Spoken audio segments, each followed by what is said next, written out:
Hello friends, let us now learn some important points about infant of diabetic mother. So what do you see in the infant of diabetic mother? Here there is a hypothesis which is important. We have something called as Pedersen maternal hyperglycemia. Pedersen maternal hyperglycemia, or also called as fetal hyperinsulinemia hypothesis.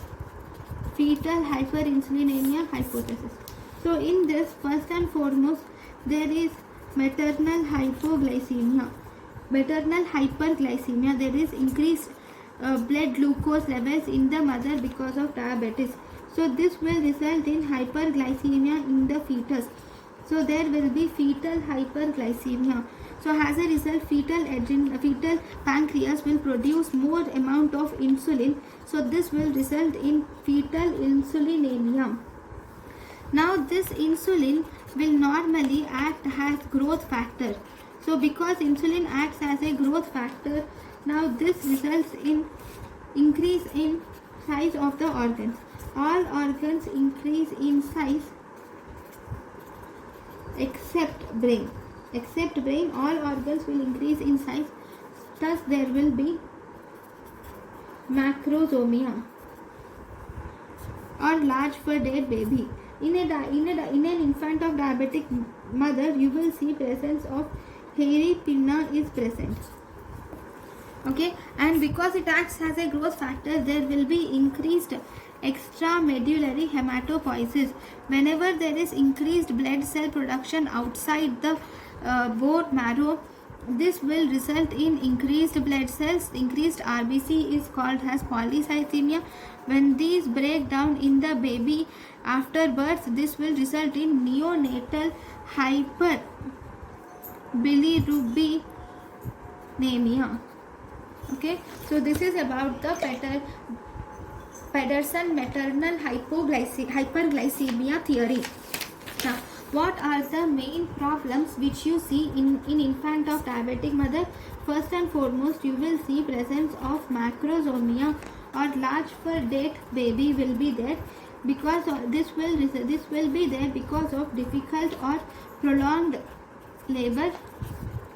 Then there will be perinatal asphyxia will be seen, and you will also see that there will be increased chances of birth trauma is also seen. And what are the metabolic causes?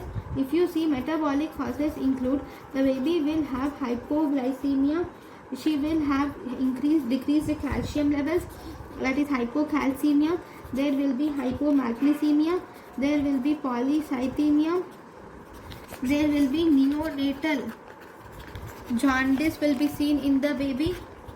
Then if you see the respiratory system, in the respiratory system there is delayed maturation of surfactant is seen in a baby of diabetic mother. Because of the maturation of surfactant, you will see that the baby develops hyaline membrane disease. Then if you see CVS, if you were asked what is the most common congenital abnormality in infant of diabetic mother, is congenital heart diseases. Congenital heart diseases are the most common abnormality in an infant of diabetic mother. If you were asked what is the most specific congenital heart abnormality in infant of diabetic mother, that is ventricular septal defect. If you were asked what is the most specific, it is transposition of great arteries. If you were asked what is the most common congenital abnormalities in infant of diabetic mother, congenital heart disease, actually not abnormality, heart disease. Even here, what is the most common congenital heart disease in an infant of diabetic mother? Most specific is transposition of great arteries. Most common is VSC. Most common is ventricular septal defect. Most specific is transposition of great arteries. Then if you see CNS, if you were asked most common congenital neurological abnormality, what is the most common congenital neurological abnormality in infant of diabetic mother? Then this is neurological abnormality in infant of diabetic mother.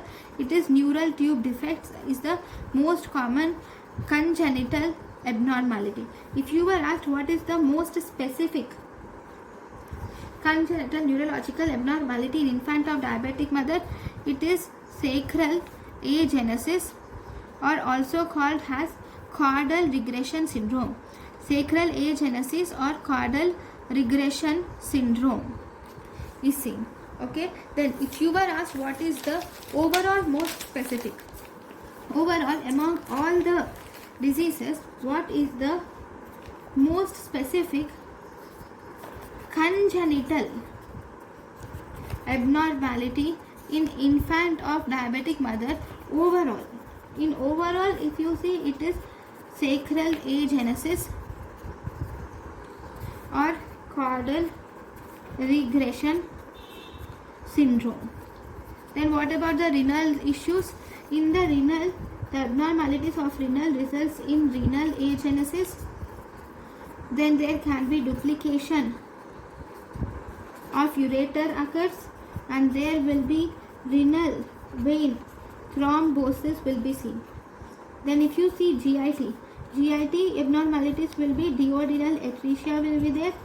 Then you have lazy or small left colon syndrome will be said.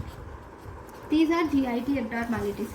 Then if you see what are the long-term problems which you can see, the long-term problems which you can see in infant of diabetes mother include, there can be blindness, there can be obesity, then the baby will develop non-ketotic hypoglycemia, and also the baby may develop diabetes mellitus in the future. So this is about the infant of diabetic mother. Thank you.